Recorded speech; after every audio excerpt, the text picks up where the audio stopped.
any of the other guys while I'm gone. Oh no, Frank, it's just you and me. And Dave. There you go. Out on the road, there's no women. Except for a few waitresses. A couple of good old girls you might kid around with. So we truckers, we fantasize something tremendous. You sit in the truck and your only companions is your own thoughts. You get mighty lonely not talking to anybody for 48 hours. I went back to Milwaukee, you gotta call your dispatch. Believe you me, you're even glad to talk to him. Hello, Jeff, this is Hello? Hello? Squash phone company. Operator 448, can I help you? Yeah, I just got cut off. I'm sorry you're having trouble. May I have the number you were calling? 219-765-5910. I'm sorry, sir. That number is busy. Jeez, lady, I was just talking to him. What's wrong with you guys? I'm sorry, sir. Perhaps the party is trying to reach you. Why don't you wait 5 minutes, then place your call again?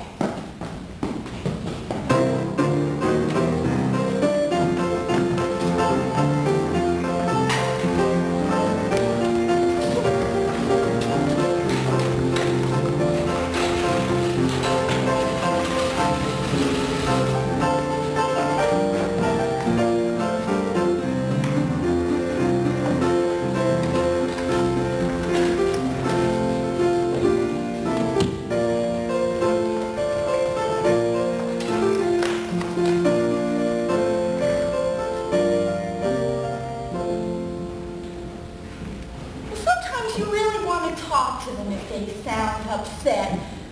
For me, it's a temptation to say, gee, what's the matter? But you can't say more than, I'm sorry you're having trouble. If you get caught talking to a customer, well, that's one mark against you. One man said, operator, I'm lonesome. Will you talk to me? I said, gee, I'm sorry.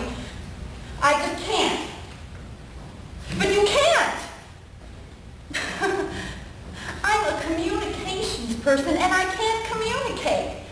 There's only 7 or 8 phrases you can use and that's it. Operator, may I help you? Good morning. Operator, may I help you? What number did you want? Good morning, may I help you? What number did you want? Would you repeat that, please? I have a claim call from so-and-so. Will you accept the charge? Please deposit 70 cents for the first 3 minutes. Oh, please. And that's all you can say. Anybody that has done hotel switchboard likes hotel switchboard. It's not lonesome. You're talking to people. You ask another switchboard operator, they like it. I'm tired at the end of the day. You get tired of It's not easy on the arms. These cords are on heavy plugs. They get pretty heavy at the end of 8 hours. It's very close. Sometimes the cords are so close together that you've got to reach in between if they want that number in between. And try to keep your fingernails you short break so your they break. fingernails. Do I listen in on conversations? I never listen in on a phone conversation, but I'll tell you. Well, some girls really do. I used to work for Illinois Gal, and I don't care who the operator is. The greatest thing is listening in on phone conversations. If you work late and it's quiet, I don't think there's an operator who hasn't listened in on a phone conversation. What makes the night go faster? You want to hear a good one? It was 1 o'clock in the morning, and a call came in, and I said, Holiday Inn. We're not Holiday Inn. I was just fooling around. Well, then my boss calls me and she says, why'd you do it? Fran, you're a gun operator and we all love you, but why did you do it? I said, because I just wanted to have a little fun. Well, I always thought of a receptionist as the dumb broad at the front desk taking phone messages. Well, now I'm one, so of course I've changed my opinion. I mean, well, she had to be special, right? Because I thought I was special. I was fine until we had this office party. I'd be having a fairly intelligent conversation with someone, and then they'd ask me what I did. When I said I was a receptionist, they'd make an excuse and walk away. So now I make a butter names for what I do. Communications control. Servo mechanism. There isn't a 10-minute break in the whole day, but the phone isn't ringing.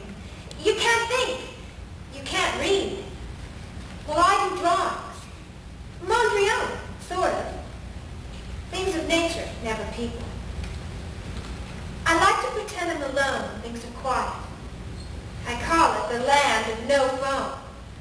I never answer the phone at home. Operator, may I help you?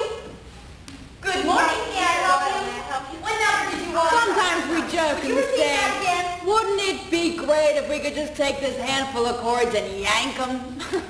Oh, we think of it. We think of it. If we could just pull them.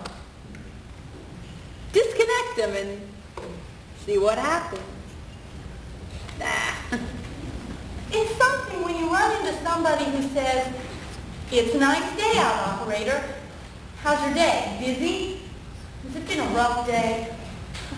And you're so thankful for those people. You say, "Oh yes, it's been an awful day. Thank you for asking."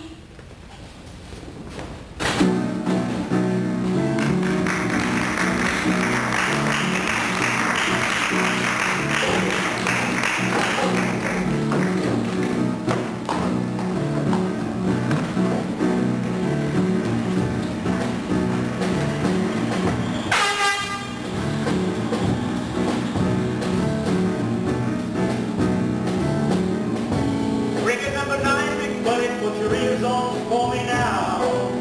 Big trucker got to have a big life. So come on, sucker, you gotta come back, brother trucker. I keep seeing double, let's close one eye. And I've got to roll, brother trucker. Sure enough, the shape of the shape I'm in. Roll, motherfucker. I'm back on my wheels again. Roll, brother trucker. Outward bound from South Bend. Roll, motherfucker. Back on my wheels again. Running out of white. Goddamn dim those headlights before I was sleeping the last 2 nights. But I'm gonna be alright. About halfway home.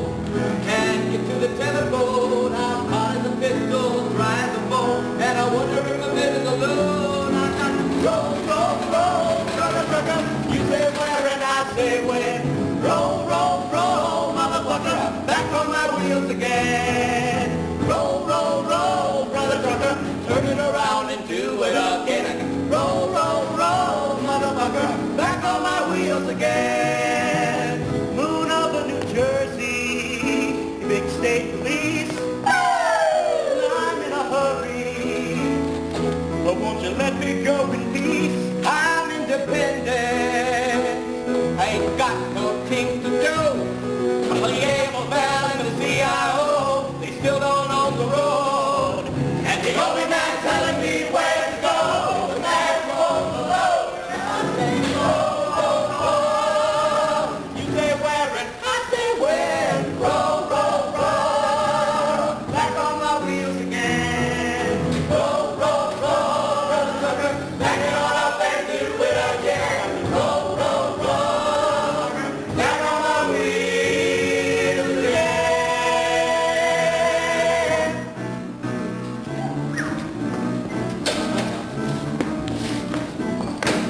I make 2 round trips to Milwaukee, and I pass within 4 blocks of my house and never go home.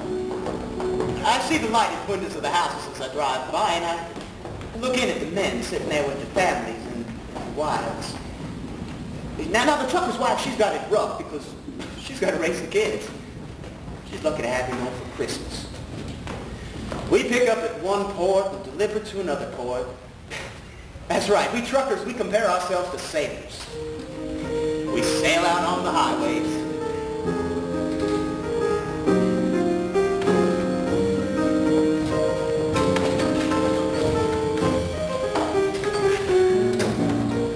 I promised my wife I'd quit the sea.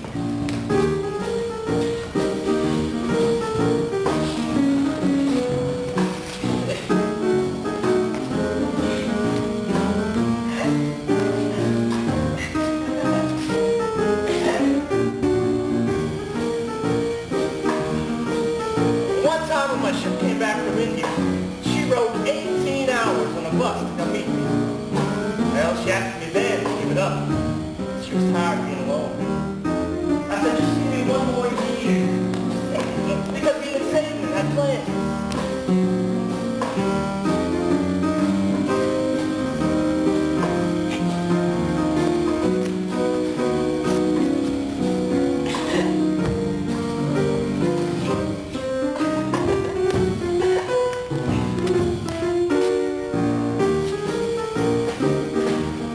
on latitude 2 years. If I use the sea, come back home and give them old age.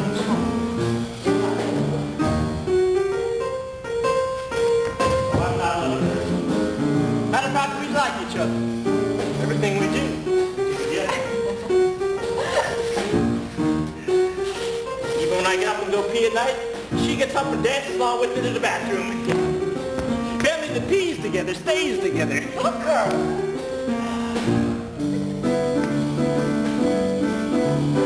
Just phone my wife 3-4 times every trip. In Calcutta one time, I waited 5 hours to get a phone call through. The feeling you get just hearing her voice. Stand on the phone and actually just choke up. My wife would be crying on the other end, and I'd say, woman, I'm spending too much money on this phone call. Stop crying. But I was just so happy. But no matter how much you love your wife, the sea is drawing you. My dream is to buy a scooter, live aboard, and charter. So my wife and I are both planning for it. Even at my age, I haven't given that up. If I get my schooner, that'll be tops. That'll be it. And I'll have both my loves.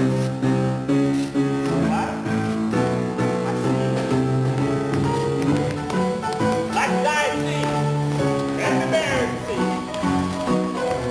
red out at sea.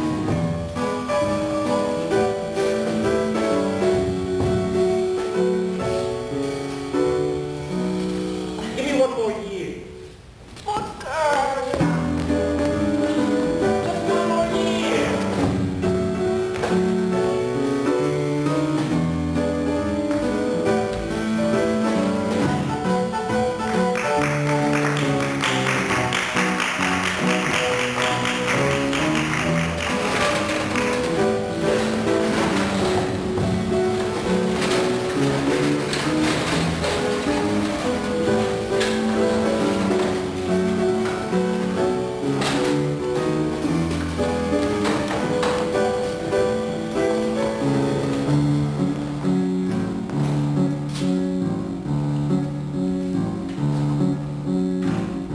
Another year and a half to go, and I'll have my pension time in. I'll be eligible for retirement in another 20 years.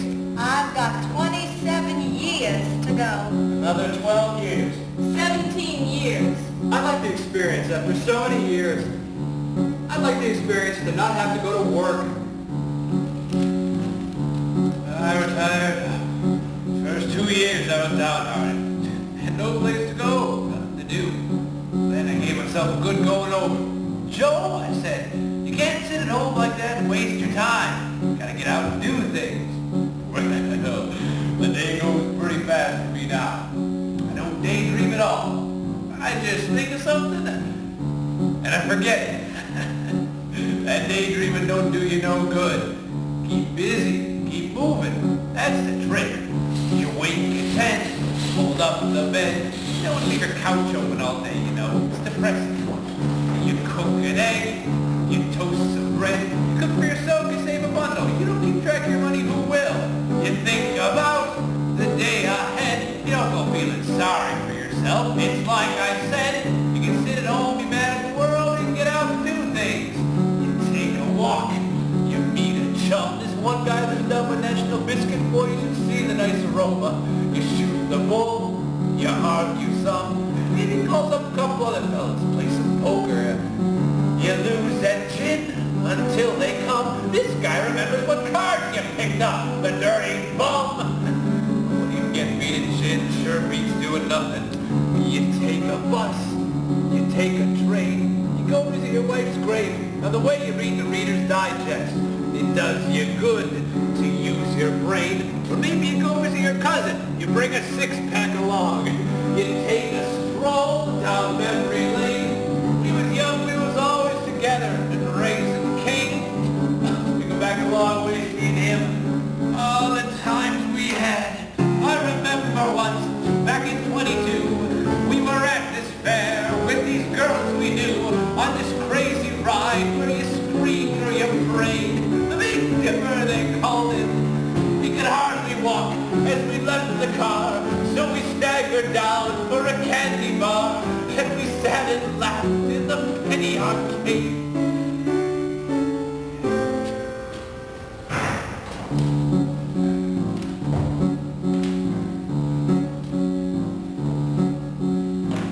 At 6 o'clock, you watch the news. Politicians get you so mad you throw your slippers in a set. You cook some franks, no big to-dos. Most nights you lay around, you straighten up, maybe you call your daughter. You watch a game, you take a snooze, but then there's Sunday. Sunday's different. You change your shirt and shine your shoes, because you're going around the block to the tavern. You shoot some pool, you drink some beer. Others drink a lot and have a good time, maybe 3-4 an evening. You find a pal, you bend his ear.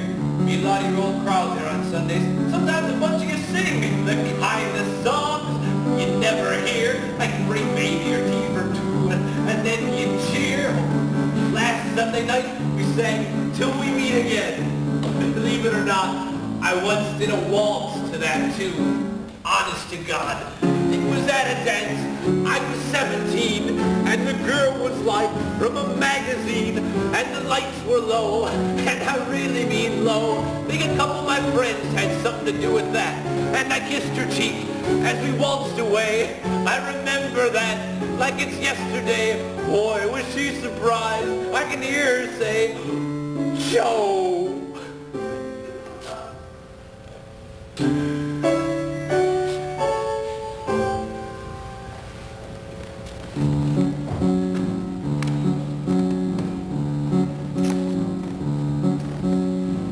They drive you home from round the block. You take your cash out of your sock. You fix the bed, check the lock, wind the clock. I retired. A lot of people told me, Joe, you got your health, you shouldn't have done it. But it was too late. I don't know why I retired. It's just a habit, I guess. I got no regrets. I keep busy, keep moving. I go to fires every once in a while. That big fire we had down on Milwaukee Avenue about 3 months ago, I was there. I was surprised to see the smoke pouring out of there like hell, but you don't see no flames, you know? They must have had about 30 units there. You get the news over the radio. Boy, some fire.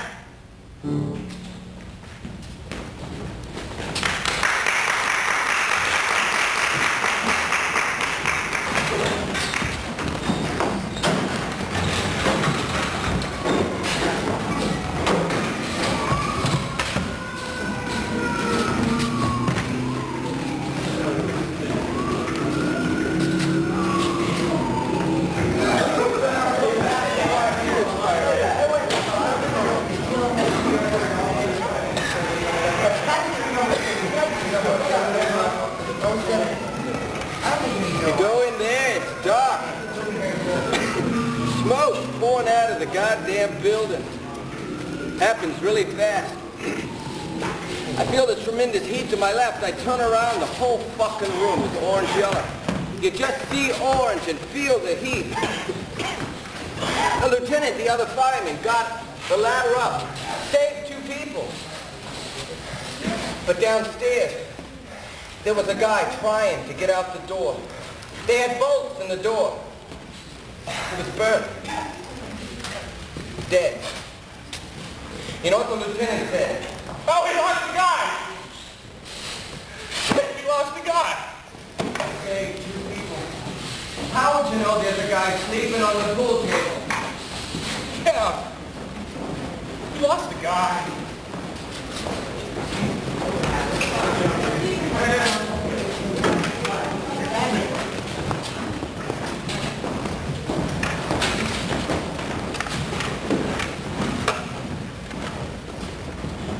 I always wanted to be a fireman. A lot of guys want to be firemen. It's like kids. Everybody's still a kid. Guys 40 years old are still kids. They just lose their hair. They don't screw that much. I used to be a cop. Now I switched. I liked people. And sometimes I'd feel the hate coming into me. I remember one time, I went into the roof of this project. There's this black guy about 6'7" at the top of the stairs. He had his back to me. I said, "Hey fella, turn around." He said, "Yeah, a minute." His elbows was moving around his belt. I said, "Turn around a minute." It dawned on me.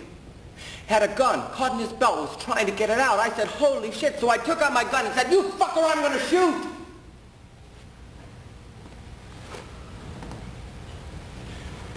He threw his hands against the wall. His hand was moving around his crotch, trying to zip up his fly. And there was a girl standing in the corner which I couldn't see. So, here's this guy getting his jollies, and a lot of guys would have killed him.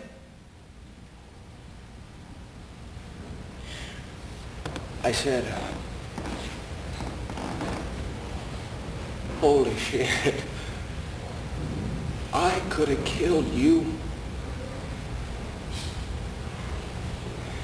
He started shaking. The gun in my hand started shaking like a bastard. I said, "Must have been crying." I said, "Just get the hell out of here." So I took the fire department test in 68. They called me in 70. You know, the fucking world is fucked up. The country is fucked up. But the firemen, you see them produce. You see them put out a fire. You see them come out with babies in their hands. You see them give mouth to mouth when a guy is dying. You can't get around that shit. That is real. I worked in a bank, you know. It's just paper. You're working with numbers. It's not real. But I can look back and I can say, I helped put out a fire. I helped save somebody. It shows something I did on this earth. Yeah.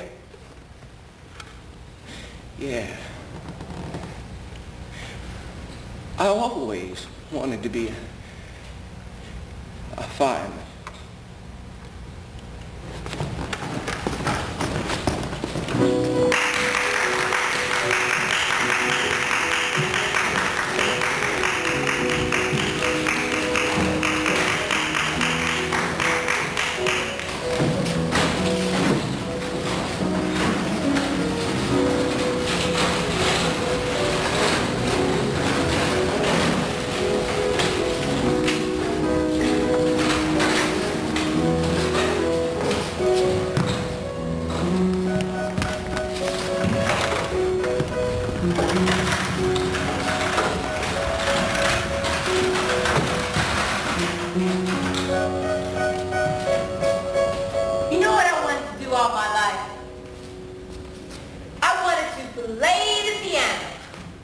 That's what I really wanted to do.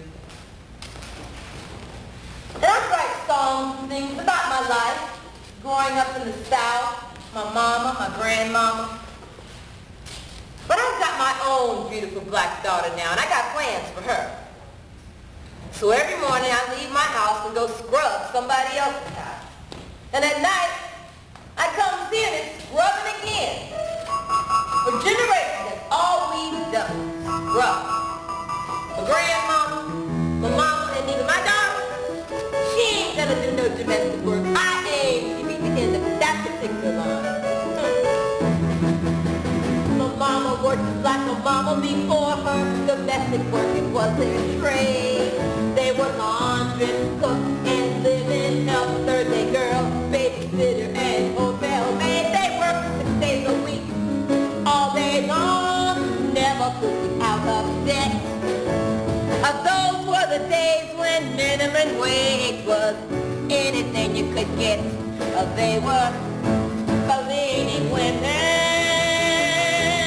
without faces, coming and going on a first name basis. You're talking to somebody who knows.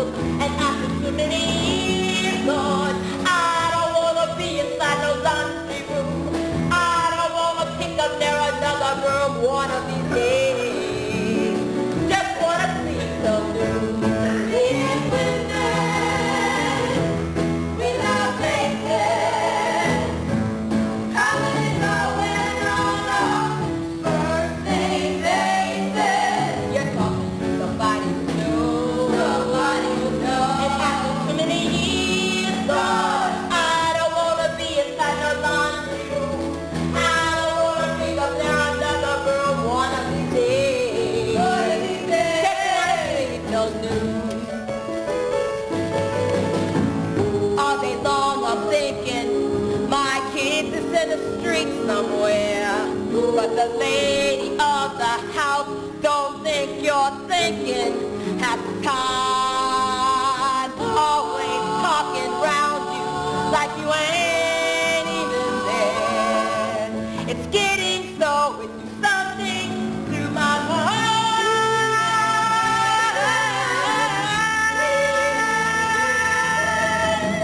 Got a daughter with my head on her shoulders, pretty as a picture too. Pretty baby.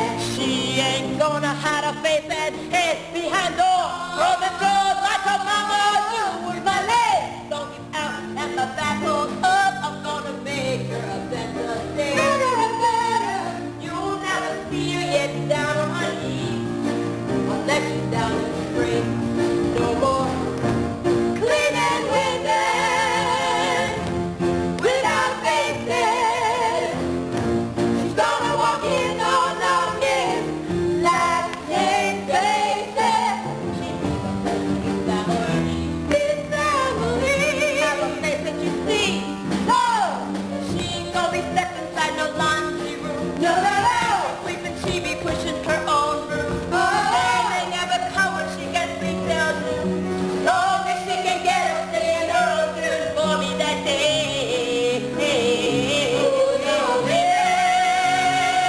Here it comes. Cleaning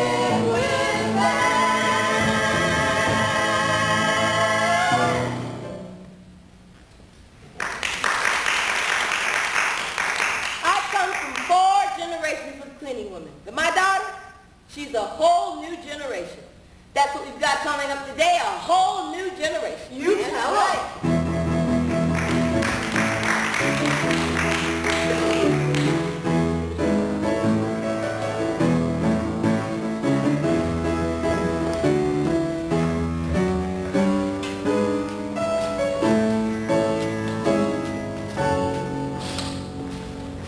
My name is Ralph Werner, and I'm 19 years old. Did you notice the American flag on my lapel? Well, I got 4 stickers all over my car. I think America is the greatest country in the history of the world. There are times when I shoot off my mouth when I shouldn't. Well, I don't want to create hard feelings about me, especially at the store. Well, but like my hair, I keep it combed, I keep it clean. But it was covering my ears a bit, and right away I was classified as a radical. Well, management didn't come right out and attack me, but, well, I couldn't help sense that something behind closed doors was going on about it. Well, so last Friday I got a haircut. And well, now it's straight where I had it most of my life. I like it better because at the store I get a warmer feeling. Well, eventually I'll probably go into my own business and start a family, of course. My quote, dream girl, unquote, has long brunette hair, doesn't have to wear a lot of makeup because she's going to be naturally pretty. I want her to have a lot of personality because when I'm 50 and we're going up the ladder, well, there's got to be a lot more than just looks. And she'll be a good mother because I hope to have 3 children, 2 boys and a girl. Well, I'd like a colonial house, well, possibly one that leans towards a Mediterranean style. Well, I like a lot of bold things in my house. Well, I'd also like a nice recreation room down in the basement and possibly a pool table. I hope my wife can play pool. Thank you very much.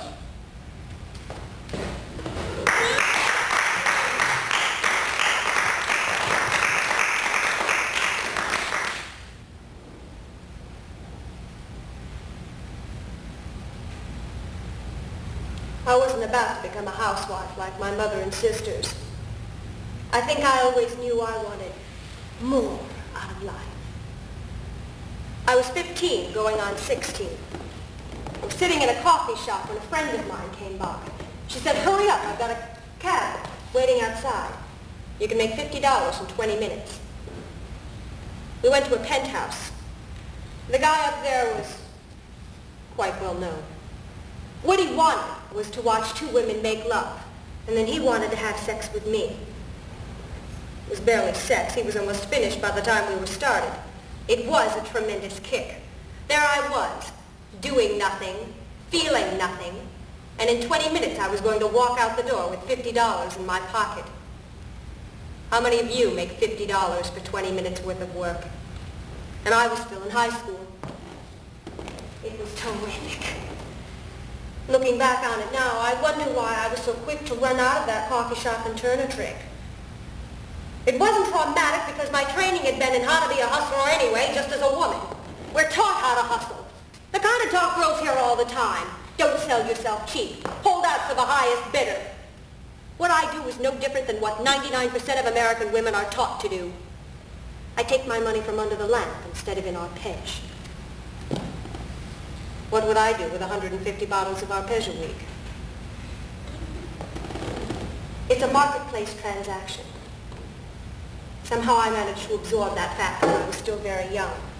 I was a precocious child. Actually, I was very lonely.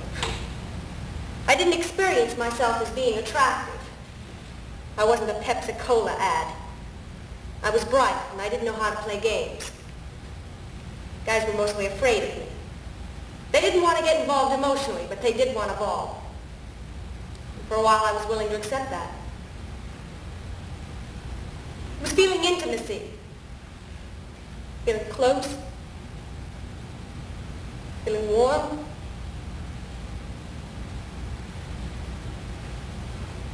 You become your job.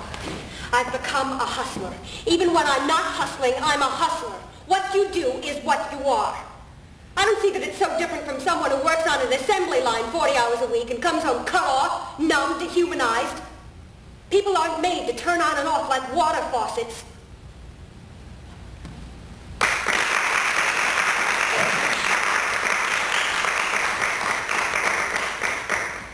When I was recommended for this job as a copy boy in a Chicago paper, I walked down to the paper, talked to the editor, told him how much I wanted to be a journalist.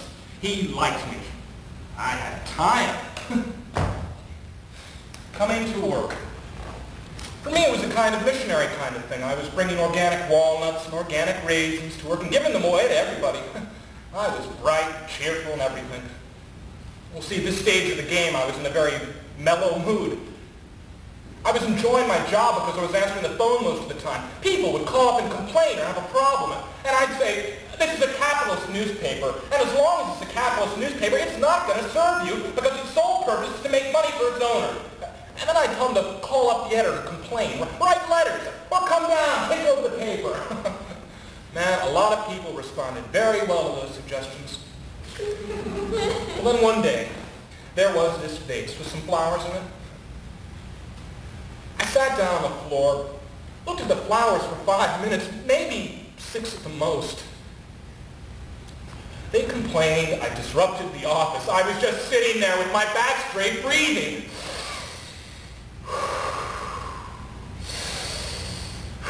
Right?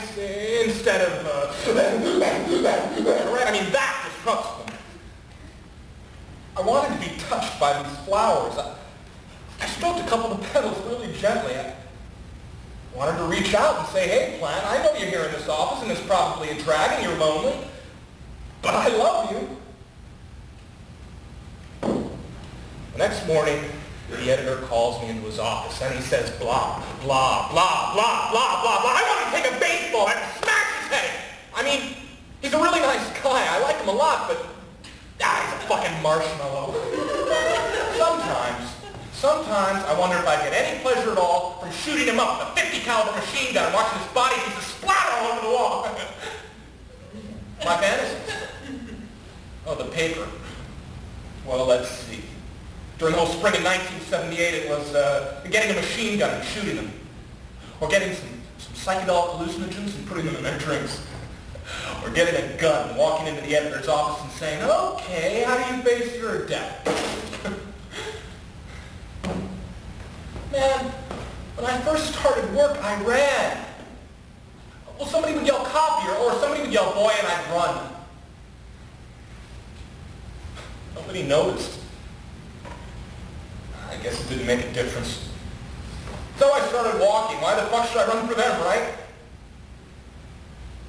This spring, I started to shuffle. That's when they started to complain about me. So I started to think, well, what will I do if I get fired? I mean, I wanted to do something to show, hey, I'm better than you motherfuckers. I'm getting fired because I'm different.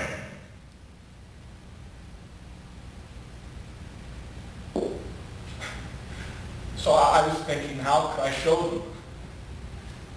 Smoke a joint in the city room? Meditate in the library? Kidnap Gerald Ford? Shoot him! I had to think fast. So I looked at the editor and I said, I hope you can live with these conditions you're creating. I just turned, walked out,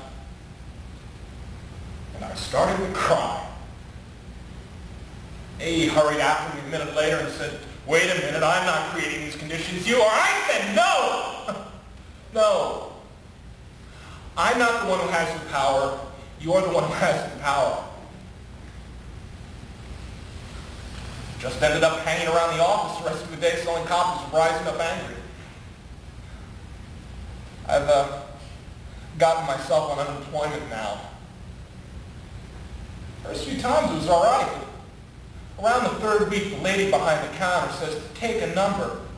I felt like saying, fuck you, I can wait outside your apartment, knock you over the head, and steal your money. But that's bitterness, and I don't like being bitter. I'm a pacifist.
Now they make me sad.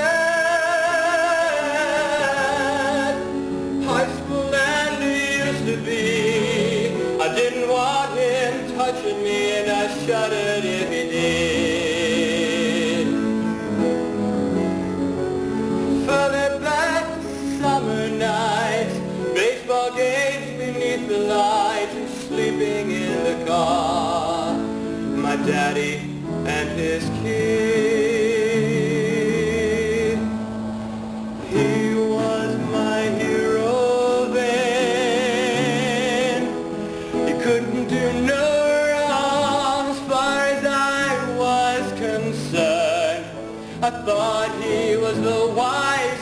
the strongest and the best of men. The tables hadn't turned. I hadn't learned how little time it takes. And everybody breaks. And daddies make mistakes.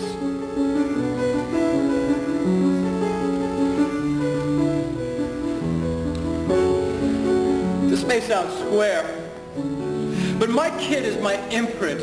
You know what I mean? This is why I work.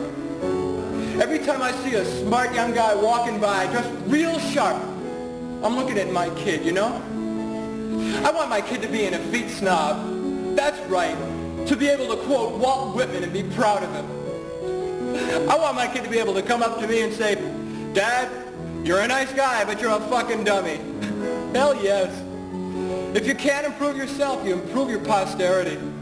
Otherwise, life isn't worth nothing. You might as well go back to the cave and stay there. I'm sure the first caveman who went over the hill to see what was on the other side, I don't think he went there wholly out of curiosity. He went there to get his son out of the cave. I've heard a lot of songs sing, where you going, my son? Now I know they're for real. Boy, you never stop to think how fast the years run, and the things they seem now seem always new. Why do the things I do and the things I never did? Well, I worked my whole damn life so I could give a better life than the one my dad could give me. I give it to my kid.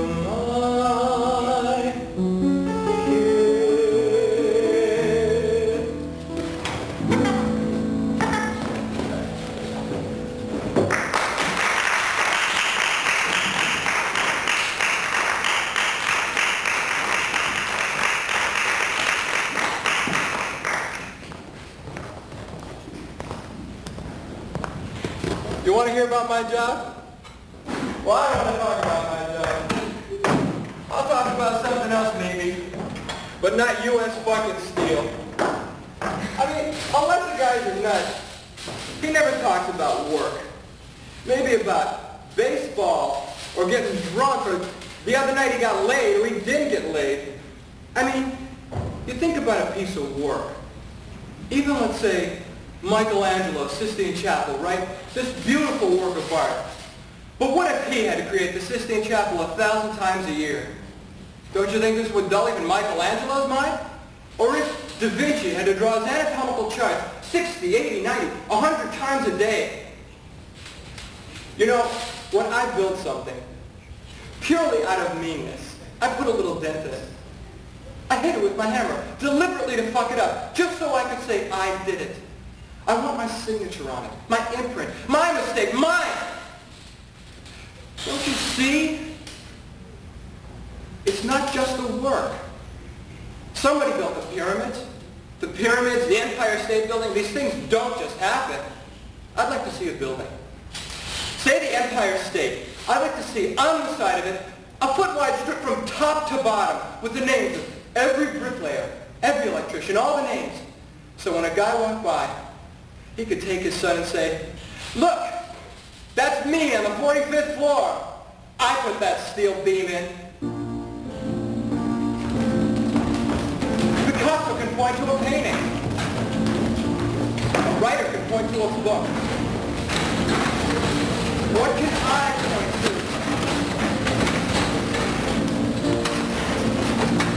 What can you point to?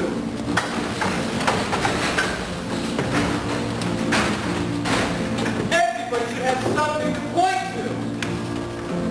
See that building? I was the one who did the design. I was the one who crafted the plans, every detail and every line. See that building? I ran the crane and lifted the beams. I was the guy look up above, look at those bricks are mine. See that building, look how my door hangs in the frame. See that building, 40 flights up, I scratch my name. See that building, I'm on the staff, I work as a guard. I clean the floors and I clean up good. People don't know my job is hard. See that building. 5 days a week I work at a desk. I do the books, I handle the mail. 9 on the dot, I punch my card. See that window out by the ledge. 10 from the top. See that window. Count from the left. 1, 2, 3, stop. That's where I work. Everyone should have something to point to, something to be proud of. Look what I did, see what I've done. I did the job, I was the one. Everyone should have something to point to, somewhere to be tall in the crowd. Proud. See that building, day after day after day after day. That's where I cast my pleasure aside. That's where I sweat to earn my pay. See that building, that's where I put the food on our plate. That's where I live the peace of my life, where I can bring my kids and say, see that building, the bunker was built, we came to the hay. See that building, the windows were washed, the lights were made, the candles were light, the pottery was laid, the breakfast was set, the office was run, the coffee is sold, the digging was done, the